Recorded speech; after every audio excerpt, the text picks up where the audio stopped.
When it comes to pork chops, I think a lot of people don't like them. They are usually pretty dry when they're overcooked or not flavorful, but there's a really easy way to making them delicious. These are so good. You have to give these a try. Welcome back to our summer grilling series, where I try to share these easy grilling recipes that are perfect for the summertime. On the last video, I did this delicious chicken marinade. If you have not seen that video and the recipe, you can check it out right here, I think, or on this side. And today we're going to be doing one of my favorite cuts, one of the most underrated cuts, a delicious pork chop.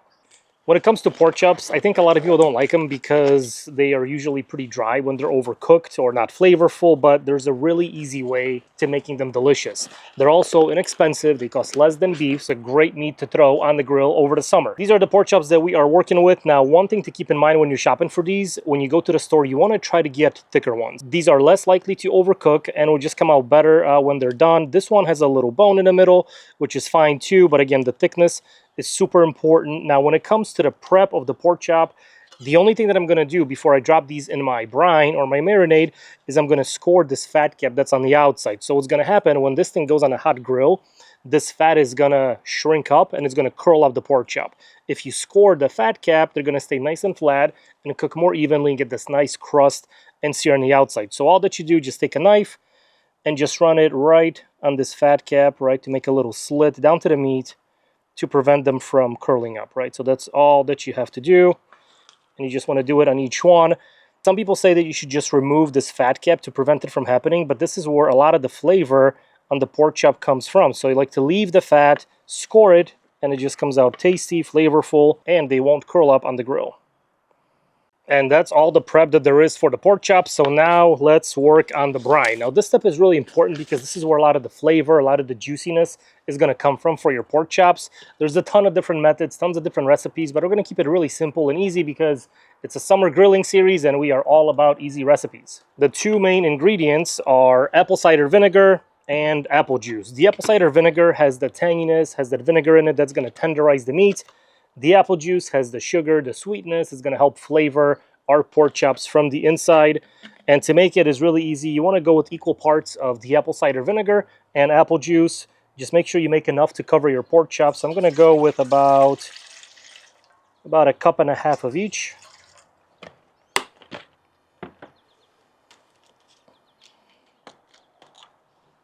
And the apple juice, you can measure, you can just kind of eyeball it too. As long as they're roughly the same, you should be good to go. Now this is good to go on its own, but we're going to add one more ingredient, some of my all-purpose rub. So this is going to have the salt, the sugar, the paprika, a few other tasty spices, and we're just going to go with about a tablespoon per cup. So tablespoon per cup.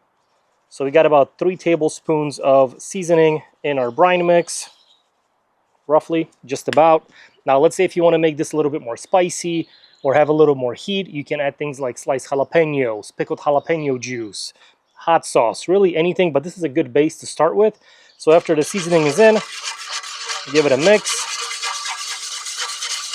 And you want to whisk this for about 2 to 3 minutes, just long enough until all the spices, all the seasonings in the mix are nice and dissolved. All right, that's looking pretty good to me. So let's get our pork chops in. Now you want to prep this at least an hour or two before you grill these. The longer they sit in the brine, the more flavorful they're going to get. But at least an hour is what you're shooting for. There we go, look at that. Just right in that delicious brine. And again, you want to make sure you have enough where they are fully submerged so that brine can get to the meat from all sides. All right, one more. Oh yeah, look at that. You can do this in a bowl like I'm using. If you don't have a big enough bowl to hold your pork chops, you can get a bigger Ziploc bag. Really anything will work as long as they are nice and covered. Now I'm going to put this in the fridge for about an hour or two, and then we'll come back and fire up the grill.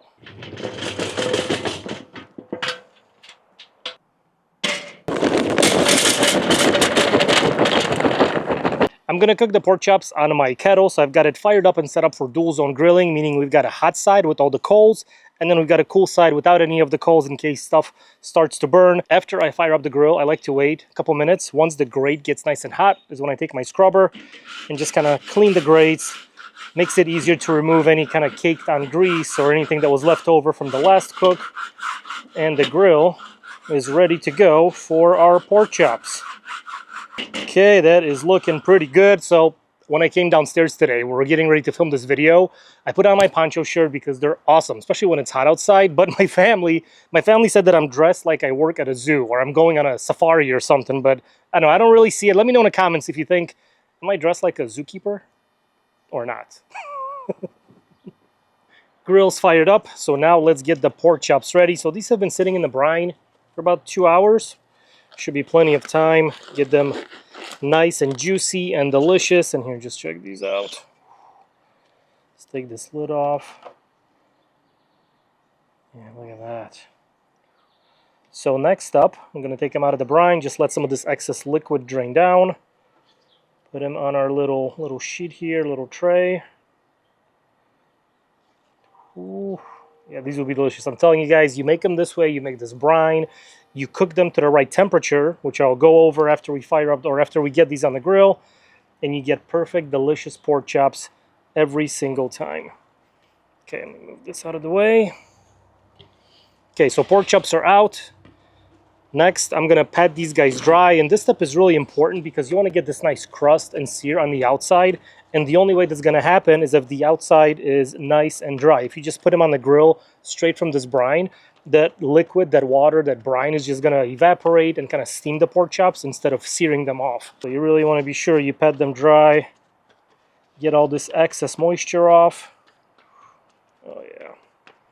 Okay, give them a flip. Repeat on this other side. After you dry your pork chops off, hit them with a little olive oil. Again, this will help the crust build up, get a nice sear on the outside. And next, I'm going to season them with my sweet barbecue rub. So they were sitting in this brine that had the apple cider vinegar, the apple juice, my all-purpose rub. The sweet barbecue rub has granulated honey, so to give it that nice sweet flavor, and it will just pair so well with the brine.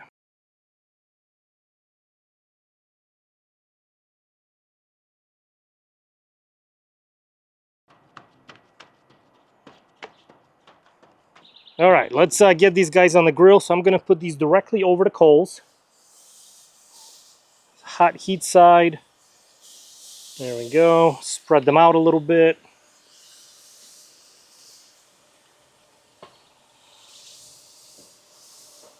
I'm going to cook these similar to how I cook my steaks. I'm going to flip them every 1 to 2 minutes. It's going to help create this nice crust on the outside, get a nice even cook in the middle. If they start to char up a little bit too much, I'll move them to the indirect heat side. But otherwise, the plan is to keep them over those hot coals, get this nice crust, nice sear, and get our pork chops nice and delicious. Ooh, yeah, look at that. They were only on for about a minute, and they're looking good already. There we go. See, so this crust is gonna develop and build up with each flip, and these guys will be tasty. One other thing to point out, as you're cooking these, stand them upright and put the fat cap down towards the charcoal, so that's gonna help render out some of that fat and get it nice and crispy. Also put a little extra char on it. There you go, see, just like that. That's where a lot of that flavor comes from, getting that nice caramelization. A little char on the edges.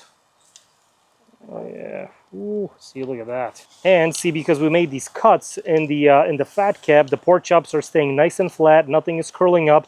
As a matter of fact, here you can see, let me pick this one up. You can see how the fat cap is opening up because they're shrinking.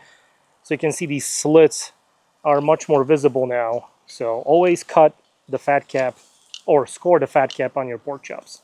Now, the most important thing when you're grilling pork chops is to not overcook them. So the safe eating temperature for pork is 145, but when you're cooking them, you want to pull them off the grill at 140 internal, let them rest for about 5 minutes, and the carryover cooking is going to bring it up to 145, but they're still going to be nice and juicy and delicious. So get yourself a instant read thermometer.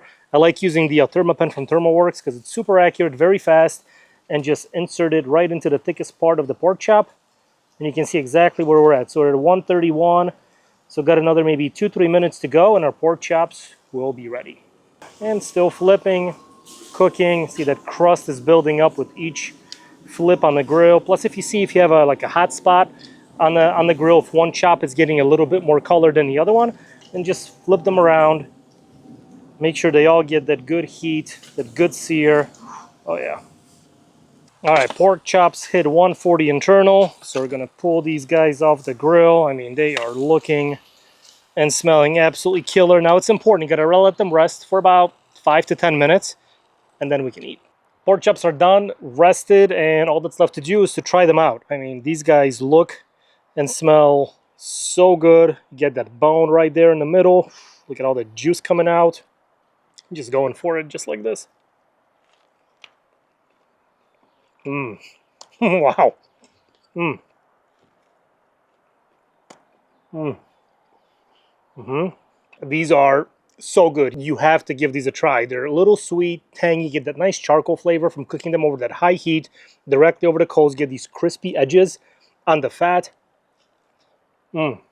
Super tender. Wow. When I think of pork chops, this is exactly what I have in my mind. And these are so good, easy to make. Just put them in the brine for a little bit, throw them on the grill. They cook in about 10-15 minutes. Let them rest for 5, and dinner is ready to go. Thank you so much, guys, for watching. If you like this video, be sure to leave a comment down below, hit that subscribe button, and we will see you next time. Wow. So good.